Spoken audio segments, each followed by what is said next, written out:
China में एक 10 मंजिला बिल्डिंग कितने दिन में तैयार होती होगी? सिर्फ एक दिन में। आइए जानते हैं कि कैसे।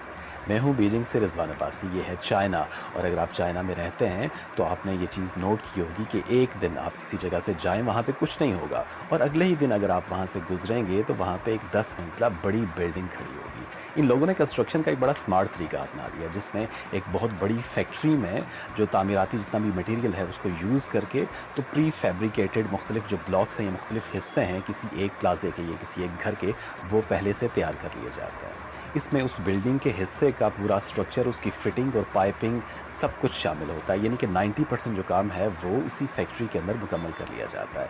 और फिर ये जो तैयार करदा ब्लॉक्स हैं ये लोडर्स के ज़रिए जो कंस्ट्रक्शन साइट है वहाँ पर पहुँचते हैं, वहाँ पर क्रेन्स के ज़रिए इनको फिट किया जाता है इनकी अपनी मखसूस जगह पे, और फिर काम रह जाता है इन मुख्तलिफ हिस्सों को अपनी जगह पे जोड़ने का और नट्स एंड बोल्ट्स को टाइट करने का। चाइना के शहर शेंज़न में ऐसी ही एक फैक्ट्री काम कर रही है, जहाँ पे जो बिल्डिंग है उसके मुख्तलिफ ब्लॉक्स तैयार किए जाते हैं। बिल्डिंग का जो मेन स्ट्रक्चर है वो स्टेनलेस स्टील से तैयार किया जाता है, फिर इसके साथ दरवाजे खिड़कियाँ वगैरह लगा के तो बाकी जो फिटिंग है वो साथ में की जाती है, और इन ब्लॉक्स को लोड करके जो कंस्ट्रक्शन साइट है वहाँ पे जाके तो इनकी फ़िटिंग की जाती है। इस फैक्ट्री में इन ब्लॉक्स को तैयार करने के लिए BIM टेक्नोलॉजी यूज़ की जा रही है। इसके अलावा जो इंटेलिजेंट रोबोट्स हैं वो भी इस कंस्ट्रक्शन प्रोसेस में हिस्सा लेते हैं। सो मैनेजमेंट की तरफ से कहा यह जा रहा है कि इस तरह से जो एफिशिएंसी है वो 30% इंक्रीज़ हो जाती है।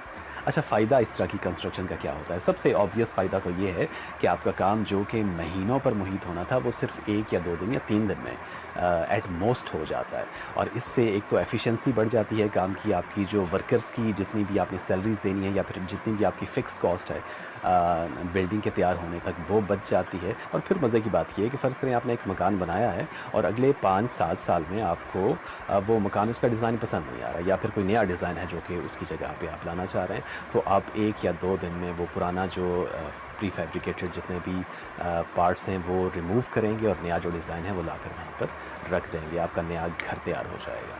या फिर ये भी हो सकता है कि आपने अपना जो घर है वो एक जगह से दूसरी जगह पे मूव करना है, तो ऐसा नहीं होगा कि आपको घर तोड़ना पड़ेगा। आप इसके मुख्तलिफ पार्ट्स को अलग अलग करेंगे और उनको लोडर्स के ज़रिए अपनी दूसरी जो जगह है या दूसरा प्लॉट है वहाँ पर ले जाके फिट कर देंगे। आपका जो घर है वो दिनों में शिफ्ट हो जाएगा दूसरी जगह पर। चाइना में मुख्तलिफ जो फैक्ट्रीज़ इस तरह के प्री फैब्रिकेटेड यूनिट्स तैयार करती हैं, उनका कहना यह है कि इन बिल्डिंग्स को इस तरह से मैन्युफैक्चर या डिज़ाइन किया जाता है कि ये अर्थक्वेक को भी बर्दाश्त कर सकती हैं। और मुस्तकबिल की बात की जाए तो 2030 तक चाइना में जितनी भी नई बिल्डिंग्स बन रही हैं उनका 40%, उनका 40% जो हिस्सा है या प्रोपोर्शन है वो इन्हीं प्री फैब्रिकेटेड यूनिट से ही तैयार किया जाएगा। सो जनाब, एक नई तरह की स्मार्ट कंस्ट्रक्शन टेक्नोलॉजी यूज़ की जा रही है जो कि पाकिस्तान में भी लॉन्च की जा सकती है।